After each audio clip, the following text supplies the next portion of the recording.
Սնունդ արտադրող գյուղմթերք վերամշակող մեր գործարարները նաև ոսկերչության, տեղագործության, բարձր տեխնոլոգիաների և տնտեսության մի շարք այլ ոլորտներում աշխատող 15 բիզնես ներկայացուցիչներ այսօրվանից մասնակցում են Բահրեյնի մայրաքաղաք Մանամայում սկսված միջազգային ներդրողների առաջին համաժողովին։ Հայկական պատվիրակությունը ծոցի երկիր երրորդյա բիզնես հանդիպումների է մեկնել զարգացման ազգային գործակալության ղեկավարությամբ, արաբական աշխարհից նոր գնորդներ ու գործընկերներ գտնելու հեռանկարով։ Ռուսական և եվրոպական շուկաներում ֆինանսական դժվարությունների ներկա փուլում Բահրեյնը կարող է շահավետ ժամադրավայր դառնալ մեր ձեռներեցների համար, քանի որ համաժողովին մասնակցելու են տարբեր պետություններից ժամանած մոտ 1000 տնտեսվարողներ։ Ֆորումն անցնում է ոչ միայն Աֆրիկայի զարգացման, արաբական ու իսլամական բանկերի, այլև ՄԱԿ-ի արդյունաբերական հիմնադրամ ՅՈՒՆԻԴՕ-ի հովանավորությամբ։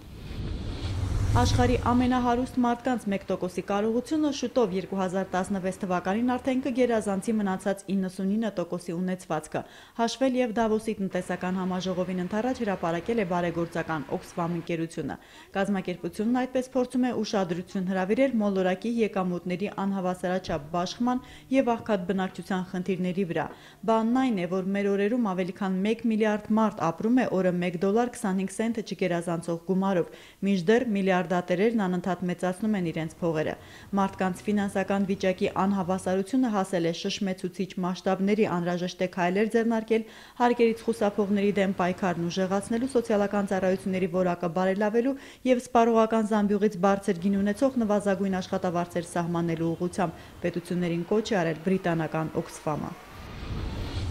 Չունենք մենք վտանգ ոչ գրիպի առայժմ, չունենք մենք վտանգ այդ էբոլա գոչված վիրուսի հետ կապված, վիրուսային հիվանդությունները մոտավորապես ընթանում են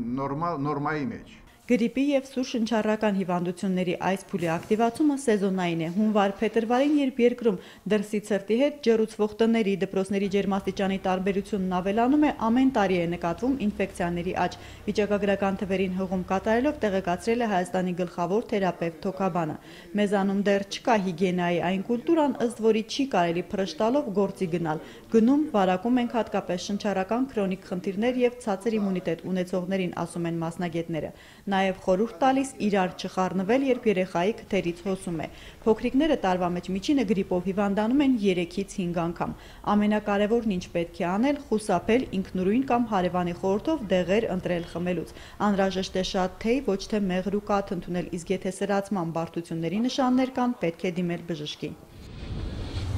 Չնախատեսված վայրերում աղբ եւ շինարարության մնացորդներ թափելու համար Երևանում նախորդ շաբաթ թվով 71 վարչական արձանագրություն է կազմվել։ Աղբ թափողի ձեռքը բռնելու, տուգանելու քաղաքապետարանի եւ վարչական կենտրոններից սկսած նախաձեռնությանը բնակչության միանալու դեպքում միայն կունենանք մաքուր մայրաքաղաք։ Բացառապես վարչական ռեսուրսներով պայքարը չի կարող շատ արդյունավետ լինել, ասել է Տարոն Մարգարյանը։ Գործակարգավարական նիստին խոսվել է նաեւ, թե թափառող շների ստերիլիզացման մրցույթի չկայանալուց հետո քաղաքն ինչպես է պայքարելու մարդու չրքոտանի բարեկամների բազմացման դեմ։ Նախկինում այդ գործը կատարող Unigraph X ընկերությունը պարզվում է ֆինանսականից մինչև բնապահպանական տարբեր մեղադրանքներ ստանալուց հետո խոստումը պահել եւ չի մասնակցել 2015-ի մրցույթին։